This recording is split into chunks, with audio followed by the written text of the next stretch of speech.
157. Au nom d'Allah, bon, miséricordieux, louange à Allah, l'unique et l'un, le subsistant et l'immuable, le bienveillant et le proche, qui, des nuées de la sagesse, a fait pleuvoir au fond du cœur des connaissants les plus nobles paroles, qui a fait resplendir pour eux les fulgurations de la préexistence sur les faces du néant, qui leur a montré le chemin le plus court vers la voie primordiale, qui les a ramenés de la dispersion des causes vers la prééternité absolue, qui a répandu en eux ses trésors et leur a confié ses secrets. Je témoigne qu'il n'est pas de divinité qu'Allah seul, qui n'a point d'associé, le premier et le dernier, le manifeste et le caché, qui a étendu l'ombre du changement sur la création longuement, puis qui a fait du soleil de ceux qu'il a établis stablement un guide vers lui, pour ses élus, puis qui a ramené l'ombre de la dispersion d'eux à lui avec facilité.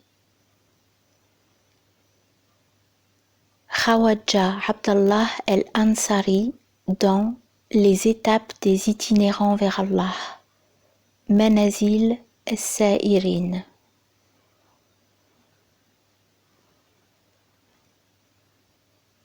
« 158. Un jour que j'étais plongée dans une extrême ivresse spirituelle et en même temps dans une extrême sobriété, j'entendis soudain cette parole jaillir du tréfonds de mon essence. Incite-les au souvenir, car le souvenir profite aux croyants. Surat Al-Dhariyat, verset 54. Al-Arabi Al-Darkawi. 159. L'examen de mes connaissances me montra que j'étais dépourvue de science certaine, celle qui ne laisse place à aucun doute, sauf en ce qui concerne les données sensibles et les nécessités de raison. Je fus alors livrée au désespoir, me trouvant incapable d'aborder les problèmes autres que les évidences, celles des sens et celles de la raison. Il me fallait clairement discerner la nature de ma confiance dans les données sensibles et de mon assurance d'être à l'abri de l'erreur dans les nécessités de raison. Ces sentiments sont-ils analogues à ceux qu'éprouvent la plupart des gens à l'égard des connaissances spéculatives? S'agit-il au contraire d'une certitude sans illusion ni surprise? Je m'astreignis donc à considérer les données sensibles et les nécessités de raison, m'essayant à les mettre en doute. J'en vins alors à perdre foi en les données sensibles. Et ce doute m'envahissait, se formulant ainsi. Comment se fier aux données sensibles? La vue, pourtant le principal de nos sens, fixant une ombre, la croix immobile et figée et conclut au non-mouvement. Au bout d'une heure d'observation expérimentale, elle découvre que cette ombre a bougé, non pas d'un coup, mais progressivement, peu à peu, de sorte qu'elle n'a jamais cessé de se déplacer. L'œil regarde une étoile, il la voit réduite à la taille d'une pièce d'un dinar, alors que les arguments mathématiques montrent que cet astre est plus grand que la Terre. Voilà l'exemple de données sensibles au sujet duquel un organe des sens porte un jugement où la raison fait apparaître une erreur indéniable. Plus de sécurité, me dis-je alors. même dans les données sensibles. Peut-être n'en reste-t-il que dans les données rationnelles, qui font partie des notions premières. Par exemple, 10 est plus grand que 3. Négation et affirmation ne peuvent coexister en un même sujet. Rien, ici-bas, ne peut être à la fois créé et éternel, existant et inexistant, nécessaire et impossible. Voici la réponse des données sensibles.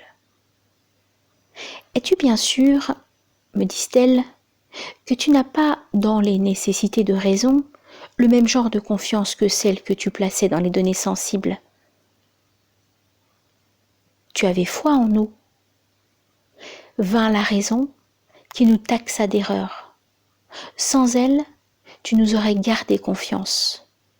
Mais peut-être y a-t-il au-delà de la raison un autre jugement dont l'apparition convaincrait d'erreur la raison elle-même, tout comme celle-ci le fit pour les sens? Que cette intelligence ne se manifeste point, ne prouve pas qu'elle soit impossible. Je restais quelque peu sans voix. Puis, la difficulté me parut de même nature que le problème du sommeil. Je me dis qu'en dormant, on croit à bien des choses et l'on se voit dans toutes sortes de situations, et on y croit fermement et sans le moindre doute. Mais lorsqu'on se réveille et que l'on s'aperçoit de l'inconsistance, de l'inanité des fantasmes de l'imagination, on peut s'interroger de même sur la réalité des croyances acquises par les sens ou par la raison. Ne pourrait-on s'imaginer dans un état qui serait à la veille ce que celle-ci est au sommeil? La veille serait alors le rêve de cet état, et ce dernier montrerait bien que l'illusion de la connaissance rationnelle n'est que vaine imagination. Cet état serait peut-être aussi celui dont les soufis se réclament. Ils assurent qu'en absorbant en eux-mêmes et en faisant abstraction de leur sens, ils se trouvent dans un état d'âme qui ne concorde pas avec les données rationnelles. Peut-être cet état n'est-il autre que la mort? Le prophète, alayhi salatu wassalam, n'a-t-il pas dit « Les hommes sont endormis, en mourant ils se réveillent » La vie ici-bas est peut-être un songe comparé à l'au-delà. Après la mort, les choses apparaissent sous un jour différent. Et comme il est dit dans le livre, nous t'avons ôté ton voile et ta vue aujourd'hui est perçante. Surat Qaf, verset 22. Quand ces pensées me vinrent à l'esprit, elles me rongèrent. En vain je tentais d'y porter remède. Seul pouvait les chasser le raisonnement, qui n'est malheureusement possible qu'en recourant aux connaissances premières.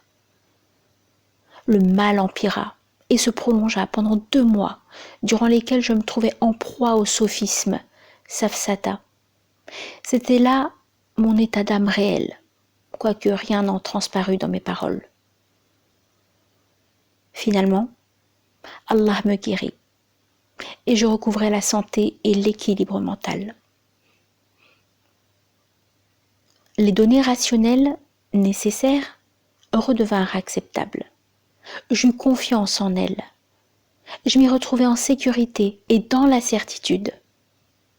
Je n'y suis pas arrivée par des raisonnements bien ordonnés ou des discours méthodiquement agencés,